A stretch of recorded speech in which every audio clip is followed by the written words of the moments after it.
আজ সন্ধ্যা থেকেই বাইরে বেশ বৃষ্টি পড়ছে। হঠাৎ ইচ্ছে হলো একটু যদি মুখরোচক কিছু খাওয়া যায়।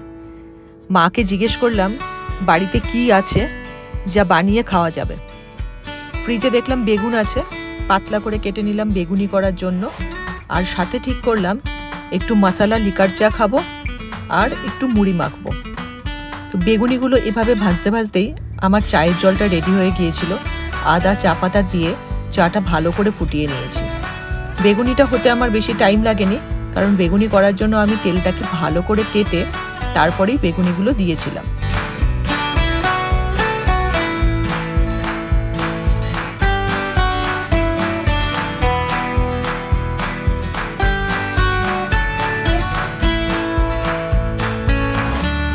চায়ের জল ফুটতে ফুটতেই মুড়ি মাখার জন্য রেডি করে নিলাম শসা, গাজর, পেঁয়াজ, টমেটো, বাদাম এবং কুচি করে কাটা আদা।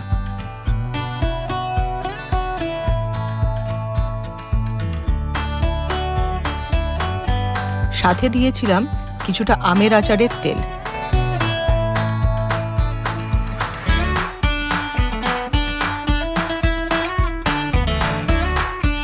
রেডি হয়ে গেছে আজ সন্ধ্যার খাওয়ার, আবার মশলা টি, মুড়ি মাখা আর সাথে একদম গরম গরম বেগুনি। এরকম বৃষ্টির দিনে সন্ধেবেলায় কিন্তু মুখরোচক খাবার খেতে বেশ ভালো লাগে।